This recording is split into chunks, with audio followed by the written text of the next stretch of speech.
Mark Rogers TV. Love talking the Miami football with Cam Underwood from State of the U. Cam, how you doing today? Doing good. It's a great Sunday, so it's always a good day to talk Miami Hurricanes football. So it is coach speak, and to a lesser extent, the players get coached on what to say to the media. So it's not a whole lot of poignant stuff necessarily that comes out of these media days, but it's nice to have at least some fresh material for the first time since the end of spring camp. So, of course, it was ACC Media Days on Thursday and Friday. The Coastal went on, I believe, on Thursday. And so Miami hits the podium. Mark Richt. So he gets hit with the swag question. When's the swag coming back? Are we going to see swag out of this team? And I think he kind of put that in perspective in regards to, you do your talking on the field. Sure, I don't mind the swag, but hey, we got to win. Yeah, the Coastal went second actually on Friday. They went in alphabetical order, so Atlantic Division first, Coastal second. But, that's largely inconsequential. But, insofar as what Mark Richt talked about relative to swag, he just said that the old Hurricanes teams, they invented swag by winning. And that's the main point, it's, and it's what kind of we've been talking about with the Miami Hurricanes, where you can do all this hooping, hollering, and dancing and celebrating and everything. But if that scoreboard over there is not telling the story that you wanted to tell, it doesn't really matter, and that was his point. So, swag is if you whoop the guy across from you, and he said this last year, but if you are beating them, if you are doing your job better than them and more effectively on a consistent basis, then yeah, you can talk and you're going to have that swag, that bravado, because your performance dictates such. So that's his main thing, not talking about the optics of, what enthusiasm should look like, but where does that come from? And it comes from being successful on the field. So yeah, he just really wants us to go out there and do our jobs and win games. And when that happens, then, swag will follow with it and everything. You can have fun. You can, celebrate, you make a big play, and things like that. So yeah, just really being consistent with that as the foundation of everything is really what he's looking at. Cam Underwood joining us from State of the U, looking back at ACC Media Days in terms of Miami Slice and how that projects toward August camp and game number 1. The Coastal Division has to be won. You're probably sick of hearing that Miami has yet to win the Coastal. That seems inconceivable considering a few of the other programs that have won it, i.e. Duke in particular and Georgia Tech to a lesser extent. But hey, in my book, they're going to be the favorite. They should win it. They have the personnel. They've got the best roster. That doesn't always translate to winning a division or a championship, but it's got to start with a Coastal. So this program has big objectives, but it's got to start with the division championship. Wow, Miami hasn't won the Coastal Division ever. This is groundbreaking news. This is something I had not heard of before. This is crazy. I wish you would tell me more. And obviously that's sarcasm. But yeah, that's where everything starts, is winning the Coastal Division. You have to win games, and you have to put those games together and win, beat those teams who are on the schedule. And that's the first step to any set of goals that you're going to have. If you're talking about being conference champion or in the playoff or national championship and everything like that, you have to win your division of your conference. And that's just a fact of the matter insofar as Miami. So that is obviously the first step. That is something that, when Al Golden was the coach, it was disingenuous the way that he said, I want to win the Coastal and things like that. He basically, it was like he was cutting off his nose to spite his face. It's like, I want to win the Coastal, and that's the key to everything, but I'm not going to get excited about any game in that process. There's no game that, matters more. So like whatever Cincinnati, and like, yeah, Cincinnati's not in the ACC, but a good team, a good Miami team should beat Cincinnati in a season where they're building momentum to win that division. And it was just this disconnect with Al Golden. But with Mark Richt, he's a very good coach. He has a history of success, and it rings true when he says this is the first step towards our path of success. The whole, program is bought into that. All the players, see that and everything. And they know that this is where you really have to start. So, Miami does have the best roster of any team in the Coastal Division. It's not relatively close, in my estimation. Their talent, is equal to like a Louisville. I'm not going to say it's exactly the same because, you have Lamar Jackson over at Louisville, but there's not much of a difference overall when you're talking about that roster of that program. So it stands to reason that if you have a roster that's as good as, if not better than Louisville, and no one else on the side of our division has that kind of talent, we should win. I saw a couple of journalists who went to ACC kickoff, namely David Hale of ESPN. He wrote up a couple notes, and he's just like, the media is looking for reasons not to pick Miami to win the Coastal. Like, they have to convince themselves to pick somebody else. It's like, okay, I know that Miami has the best coaching staff, which was upgraded across the board. And Matt Porter of Palm Beach Post was asked about that. What was the biggest thing, transition from last staff to this staff? He said there's across the board upgrades in the coaching, like literally position by position, every single one, boom. So that matters. So you have a better coaching staff than you've ever had, one of the best, if not the best, on that side of the division. You have the most talent. You have the best roster. You have great returning players. You have a very advantageous schedule. Like, I mean, all the signs point to Miami winning the Coastal if we do what we need to do. And like I was talking about with David Hale, people are trying to look at Miami as though this is still Al Golden's Miami and looking for reasons not to go with logic and say, if you have the best coaching and you have the best roster, you should win. There's media members who are looking and trying to say, yeah, but what's the fatal flaw? What's the, mental disconnect? What is the issue with them? Because Miami has not been good. And like we've talked about, we've not been relevant for winning in a decade like this. So everybody is still looking for that reason not to pick Miami. But just like David Hale, presupposes, Miami should win the Coastal. Best coaching, best players, great schedule. That's what should happen. So that's really what I'm looking for this year, honestly. And, hopefully the team finds a way to make that happen. Well, if you look across college football, I'm guessing by the end of any season that 3/4 of the champions of divisions and conferences are pretty much chalk. And then it's the other 20 or 25% that are slight surprises. No, we're not going to have Wake Forest win the ACC, but are slight surprises. So I think a lot of media members, especially when they're speaking on behalf of themselves and their names on the blog or whatever the medium, want to be able to say, hey, I picked Duke back in August, or I picked West Virginia to win the Big 12, or whatever the case. That's an odd pick, but comes through. And then if it doesn't come through, they of course ignore it, and so some media members just try to shake things up and not make the logical choice, but try to make the pick that's going to come through and make them look good eventually. I would say, and I would love to have a Louisville guy on here, so if you know any good ones, Cam, send them my way. But I'm guessing now that you have a much better star running back than Louisville and a much better star wide receiver, and they've had a better defense, but I think the pendulum swung from what I know of Louisville's roster on defense. They've had really good NFL front sevens recently, but those guys have moved on, and they have some issues. You may have a better roster at this point than Louisville if you can replace the quarterback, and maybe that's what we go to next. Mark Richt talking about making the right choice in August toward week 1 at quarterback. Yeah, and Miami does have two guys at wide receiver and running back, just circling back on that point, in Mark Walton and Ahmad Richards, respectively, who are, if not the best in the conference, they're, no lower than top 3 overall. So that's going to be one of the keys. The defensive front seven is nasty, and it is deep, even with losing Gerald Willis for the season. He's taking a leave of absence for a personal reason that's not been disclosed. So I don't know what that is. I hope that he and his family are okay. But it came out this week that he is going to miss the entire 2017 season for the Miami Hurricanes. So that is a hit to the depth along defensive tackle, but there's still plenty of talent there. We can talk about that another time.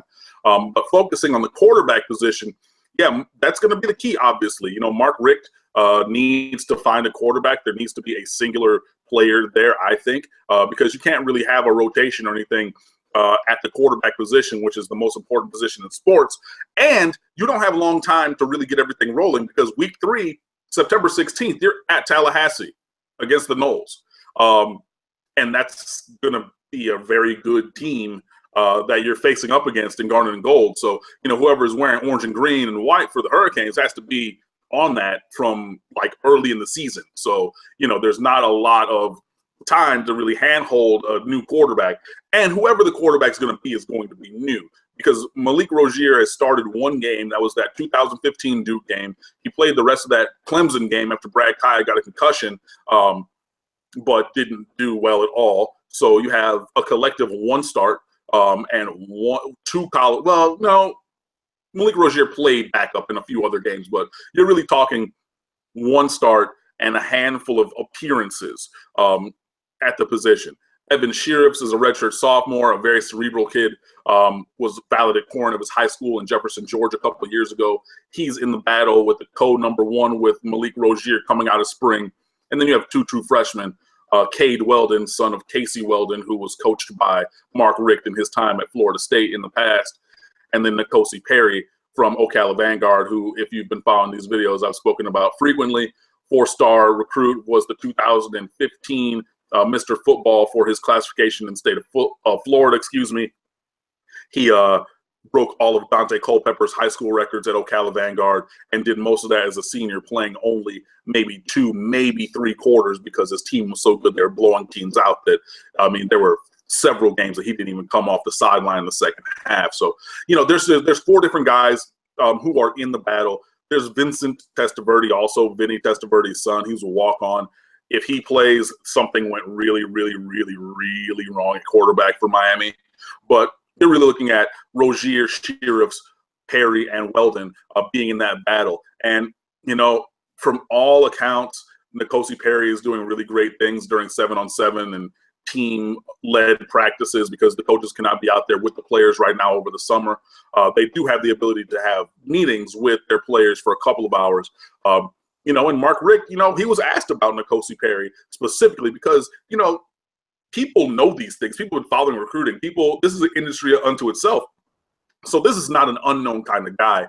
But Mark Richt was quick to deflect and say, yeah, well, whoever it is, they're going to have to be able to make the right reads and control the game and not turn the ball over. And, he's saying that Cade Weldon is as much a candidate for the starting position as N'Kosi Perry, which is great, coach speak and PR and everything. I just don't believe that to be the case. Mark Richt did, however, say that he looks to make a decision after that second fall scrimmage in August. Fall camp opens on August the 1st. So maybe in that second week of August there is a time that he's looking to make a decision. And, I've said for a long time that I want it to be N'Kosi Perry, and I do. I really honestly do. I think that he's the dynamic kind of athlete that we want. He was the #1 player on Mark Richt's recruiting board for this past recruiting class. He is a dynamic player and individual, and I think that he's the guy. And there's a couple of different ways it could go, where you could hand him the keys early and just let him ride from big game 1, or you could, kind of phase him in, as it were, as the season goes on. But I don't know if it's going to be week 1. I don't know if it's going to be week 3, but near guarantee that before this season is out, N'Kosi Perry is going to be the starting quarterback. So, it would be nice if after that second fall scrimmage, Mark Richt says, hey, you know what? We're going to go with the freshman, number 5, N'Kosi Perry. He's the guy, and ride it out. If he's not 100% ready and it takes a couple of games for him to get into the flow of things to overtake that job, I think that that's fine as well. But regardless, N'Kosi Perry is going to play, or he's going to play in game 1. He's going to play in game 2. He's going to play in game 3. I don't know if he's going to be the first one in the game or if there's going to be a rotation, but I lean now as with Barry Jackson of the Miami Herald, and Matt Porter of the Palm Beach Post, and Chrissy Cabrera-Chirinos of the Sun Sentinel, and Susan Miller-Degnan of the Miami Herald, and 247 Sports and other outlets. Everybody has put up a thing recently that says N'Kosi Perry is doing great things in some kind of prism for the quarterback position. It's going to be him. I don't know how soon it's going to be him, but I feel very confident saying that N'Kosi Perry is going to be the quarterback for the Miami Hurricanes before too long in the 2017 season. Mark Rogers, TV Talk in Miami football with Cam Underwood. He's our guy from State of the U, provides the best in Miami football coverage. Cam, I try to provide a little resistance, a little challenge to some of your statements, but at times I throw up a softball because I like to see you bow your chest and speak proud about the U. And this is going to be one of those, but there's intent here because every coach hits media days, hits the podium, and we all know that at least the smart coaches, the ones that have been around, they're speaking to a specific audience. Maybe they're sending a message to their team. And I'm not just talking about media days. Anytime they speak in a public forum, sending a message to their team, speaking to recruits, speaking to the fan base, they're sending a message. So that always has to be taken into consideration and kind of interpreted.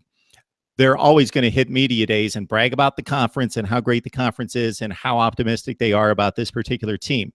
Mark Richt hit the podium, taking all that into consideration, that I'm sure he did the same thing at Georgia, but he genuinely sounded like the right guy for the Miami job. Like he's finally home. He's getting settled. He's got his staff in place. He threw out the term paradise. This is where I should be. And now it's just about doing all the right things, getting the right players in here and winning. Yeah, and that's a good place to be. It's kind of like as you grow up and you're in high school and you try to fit in with what other people or what you think other people want to be friends with, or the cool kids. So you window dress what it is that you think other people would value. And after a while, you really just come to a sense of self where you say, you know what, I value who I am and what I do. And those who appreciate that will be around me. And I think that that's, where the transition from Al Golden to Mark Richt went. It was always kind of reactionary with Al Golden of I'm trying to say this or I want to do that or whatever. And Mark Richt just says, look, I've done this for a long time. I know what my foundation is. I know where I am because I went here. This is my school and I love it. And I have a family. I'm a family man. He's a God-fearing man. He's a very, extroverted Christian. And, when you talk about offense, he says he knows what he wants to do there. When you talk about defense, he brought in people to run that side of the ball, recruiting wise. He's not looking for answers. He's picked out what his paradigm and his program is going to be. And then he's just walking that out. And there's a comfort in that because you're not searching for a sense of self. You're just trying to be that best version of yourself that you are confident in. And yeah, that's really what I think that I'm getting from Mark Richt. And yeah, he wasn't as successful at the end of his tenure at Georgia as he would have liked, but he was doing the whole CEO coach where he delegated way too much and wasn't integrated in the day-to-day operations. And he's changed that. The way that he's recruited, he's changed that. When we talk about our coaching staff, Craig Kuligowski was approached by, it was reported, the Atlanta Falcons to take their defensive line coach position. And then we promote him to associate head coach and pay him more money. When you talk about Manny Diaz, they pay him plenty of money. When you talk about Thomas Brown, they pay him plenty of money, I'm sure. Ron Dugans. So same thing. So when you have all those things, you can build the kind of program that you want to have. And, you bring in guys like Ephraim Banda at safeties coach, and he's doing a fantastic job, both on the field coaching and recruiting. You bring in a Todd Hartley at tight ends coach and special teams coordinator, doing the same kind of a thing. Stacy Searles at offensive line coach, who had an up and down track record before, similar to Manny Diaz, and he's done a really great job recruiting and coaching. So everything just seems to be settled, and I like that. It's not where, you're going into the 2017 season operating from a position of strength. And whether that's, mental, emotional, physical, operational, whatever you want to call it. But, in the past, it was, okay, well, we hope that Miami does this and we hope that Miami does this, other thing. But now it's like we have the best coaching staff in the Coastal. We have the most talent on this team in the Coastal, even with some attrition and getting rid of some other, fringe players who would have maybe been rotation guys. But man, this is starting to look like what the Miami Hurricanes should look like on the field, off the field, doing great things in community service. Demetrius Jackson was named to the All-State AFCA Good Works team, and he could very well win that top award for his efforts in community service. So you have guys who are, excelling in so many different areas. And that's really what we want to see. And Mark Richt is leading us, I believe, in a proper direction so that, as we spoke about previously, how Miami has not ever won the Coastal Division of the Atlantic Coast Conference, that should be a thing of the past. When you look at, teams vying for that top spot on that side of the division, it should be Miami #1 because of talent and program structure and achievement, and then everybody else. And as we go that way, hopefully that will be borne out on the field. But overall, I am very excited for where this team is. I'm very excited for the projection of what can happen this year. And, selfishly, I run a Miami Hurricanes website, and there's been very few times that I've been able to be cocky Miami fan where I just really get to let all the bravado out and, go back to the golden days of when I was in college from 2000 to 04. And, I just talk down to everybody and we win this game and we're not worried about you and we're going to go on here. We're going to do this and we're going to win that and we're going to, all those kind of things. And I'm ready for that. And that's going to happen this year. This is going to be a top 10 team. And I'm excited for the kind of content that we're going to have for you, because trust and believe, I've been waiting a long time for this to happen.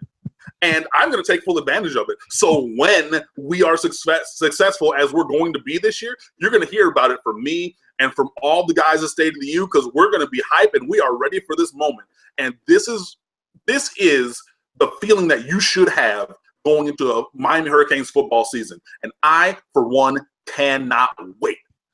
Okay, I love this for a number of things. Number one, to hear you, if Miami's sitting at 8-1 late in the season and can do special things, to hear you go off like you just did and are projecting that you will, like you have in the past, in the distant past. The other thing is being a neutral college football guy. Obviously, I have a fandom, but we keep that under wraps. If it gets out, that's not a big deal. So you can bring it out if you want to, Cam. But basically, on my show, I'm neutral. But I would love to see somebody step up, and the likely candidate is Miami, because what I hate about the ACC is that we know what the script is. The script has been the same every year since 2012. Whoever wins the Florida State-Clemson game wins the division, therefore trashes the other team in the championship game. Although North Carolina and Virginia Tech gave them a game, it was never really in doubt. We knew who was going to win and move on to the college football playoff. I would love to see a little bit of difference there, a change in the championship structure in the ACC, and Miami's the likely candidate to do that. Just to put a little perspective on Mark Richt's downslide, and I know that you know this, 10-3, 10-3 were his last two seasons at Georgia. So that was the downslide, 10-3, 10-3.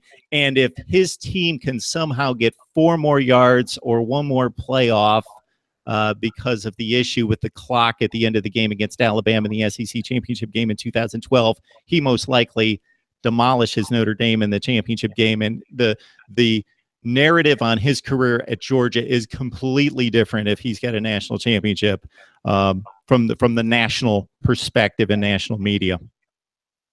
Yeah, I mean, that's a big thing, and that's very true, where he backslid to, 10-3 for 2 years. And, just like you said, that 2012 season with that game against Alabama in the SEC championship game. But, yeah, things are cyclical, and it just works like that in college football. If you look back to 2009 in the Atlantic Coast Conference, you had 4 teams. You had probably Miami, Georgia Tech, North Carolina, and I forget who the other one was, but on the coastal side, who probably would have beaten the Atlantic Coast champion, or the Atlantic Division champion.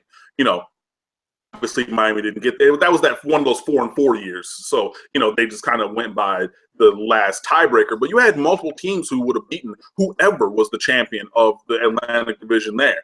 And obviously it's changed in the last 8 years where the Atlantic has that. But, obviously balancing out the conference with Miami on the one side is what the ACC was looking for when they brought Miami in all those years ago, that hopefully we can bring to fruition.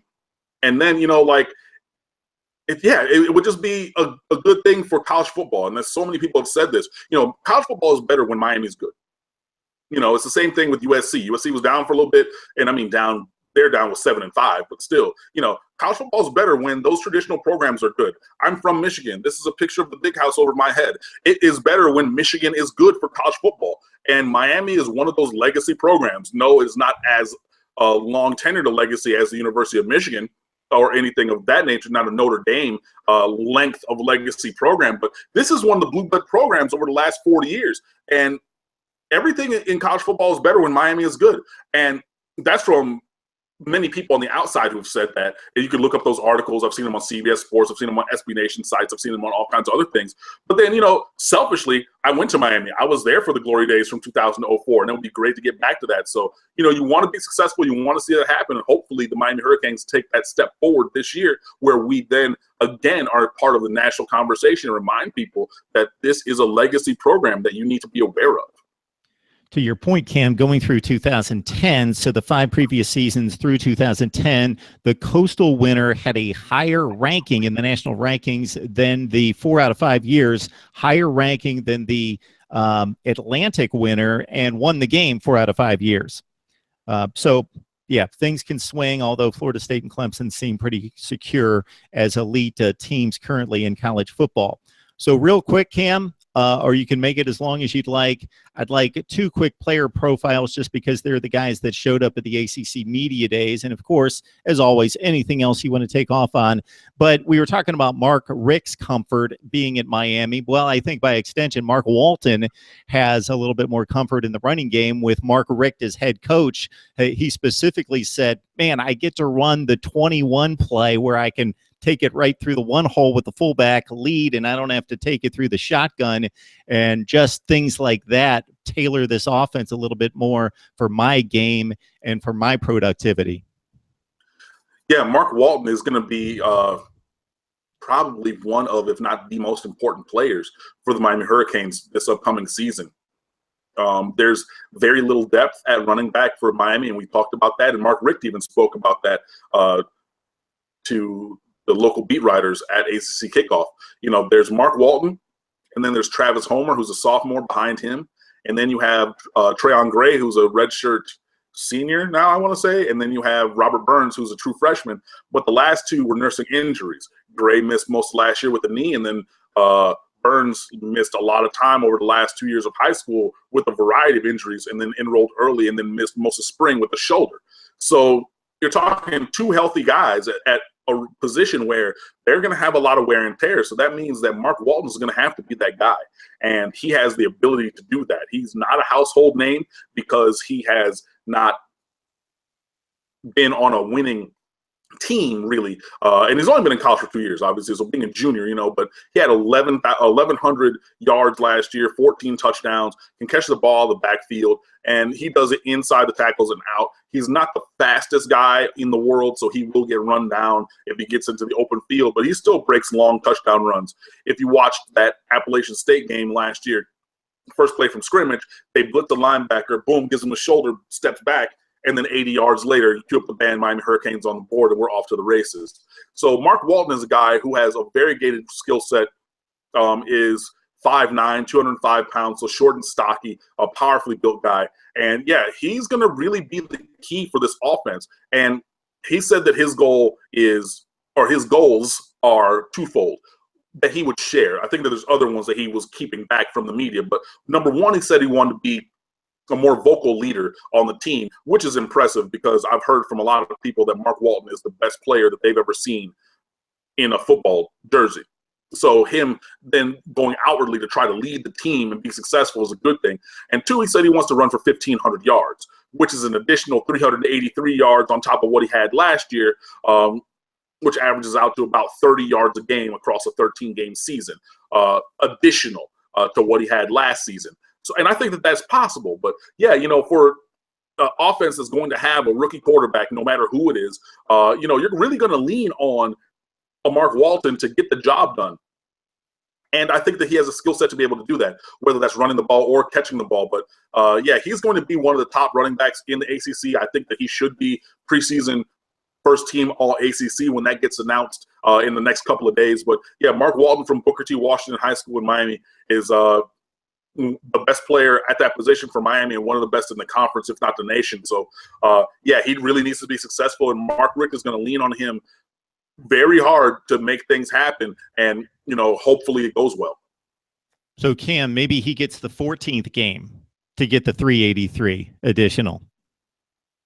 Yeah, I mean, if The Miami ACC does championship everything game. that they need to, it's possible. But to be conservative with it, I like to go off of the 13, and then if 14 comes, then that'll just be gravy. And that's just an ACC championship game. I'm not saying playoff game, but ACC championship game plus the postseason bowl game. Fair. Shaq Quarterman, I know that you were just ecstatic when he signed. You expected big things, and here was a guy that just stepped into the role, cerebral, great athlete, just built for the role, talked about being leaner, meaner at ACC Media Days and upping his football IQ, so maybe he's even better this fall. Yeah, and that's going to be a big leap, even for a guy who was a freshman All-American, consensus across every single freshman All-American team. He's really good. Shaq Quarterman from Orange Park, Florida, and he went to somebody's high school. I can't remember it right now. But, hey, in any instance, no matter where he went to high school, he goes to the University of Miami now, and he's a very, very good player. Over the last couple of years, Mark Richt has talked about him maybe losing weight and toning up and things like that to be a more dynamic athlete. In high school, he was doing a lot of powerlifting, Quarterman was, and things like that. And, he's like, okay, one of those, bigger equals better kind of things. But he was like, well, learning about the nutrition, I don't necessarily need all this mass, but if I'm, leaner, meaner, stronger, those kind of things, then I could be more successful. So Quarterman is looking to do that. He looked very nice in his nice tailored navy blue suit, looking like Senator Quarterman, as it were, ACC kickoff days and whatnot. But he was playing most of last year with a shoulder injury, he said. So he had to kind of suck it up and grind through that. And then, he's reshaped his body a little bit. So, he's not as boxy as he was, but definitely gonna be able to stay out there, and that's gonna be a key for him because Quarterman is the quarterback of the defense. Excuse me. He calls all the the plays. He puts people in their positions, and did that from game one as a freshman. So being as successful as a player as he was as a freshman, that sets a great precedent for him moving forward. Where if he's studying more, if his IQ is higher in the game of football, that he can see more and do more. And that really excites me because he was wildly successful as a freshman. I want to see him be a little bit better in pass coverage, even though that's not his strength, that he can stay out there and be a 3-down linebacker and then put people in their position. So, he's I saw he was on the radio because they have Radio Row there at ACC Kickoff. And one of the local stations to Miami, 560 WQAM, they asked him and said, I know you're excited for the season, so talk about how much you're excited to run through the smoke, which is Miami's traditional entrance thing. And Quarterman said, man, I'm excited to run through some people this year. And that's the mentality that you want to have. Like, yeah, run through the smoke and putting the jersey on and all that, is cool, but I want to get out there and hurt somebody in a legal way. I want to run through some people.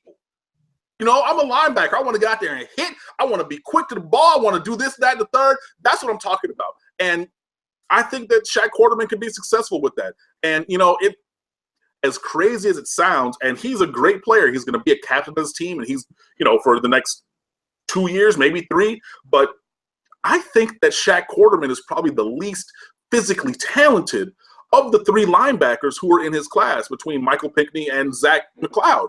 And I know people are like, well, yeah, but, Shaq Quarterman's so good. And I'm like, yeah, but that's how much the others' physical talent can shine through. But even with that, he's still going to be the captain, number 55 in the middle of that defense. And he's a very, very good player. And we're going to need him to be great, need that front 7 to be great, to really be successful because our secondary is rebuilding. We have just a lot of different names that are going to play on the field this year. So, yeah, it starts up front, and it's going to start with Quarterman, McLeod, Pinckney, and all the guys on the defensive line, Joe Jackson, Chad Thomas, R.J. McIntosh, Kendrick Norton, the starting D-line, and then those guys behind them to really be great. And, Shaq Quarterman is a guy who, like Mark Walton, can be a more vocal leader. But as long as his play stays to the requisite level, he can be vocal or silent. As long as he plays that way and gets his defense to play that way, I'm good with it. Cam Underwood, State of the U, joining us on a regular basis to talk Miami football. Yeah, Cam, it's fun to run through the smoke, but either one of us and anybody listening can do that. You need the guys that can run through other guys because they're that big, strong, fast, and talented, and have that mean streak. And also the football IQ that Shaq's talking about, to be in the right place at the right time, to be able to make that stop. Yeah, running through the smoke. Yeah, that all stops on the first play of the game when somebody gets hit and knocked on their rear end.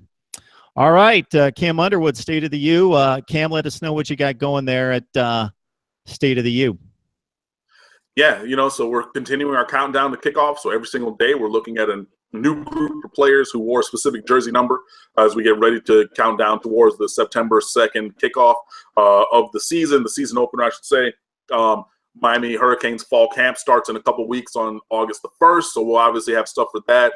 We've had some basketball commentary, some football commentary, player profiles, position previews, game previews, and more. So pretty much all of your Miami Hurricanes athletic needs. We have 135 pieces in our Gathering Storm story stream kicking off, or counting down to kickoff, recruiting coverage. We're going to do some other projections and predictions and things like that. So, we're just trying to keep plugged into the pulse of Miami Hurricanes fandom and everything you need to know. So just be sure that you check out our site, stateoftheu.com, and have some fun.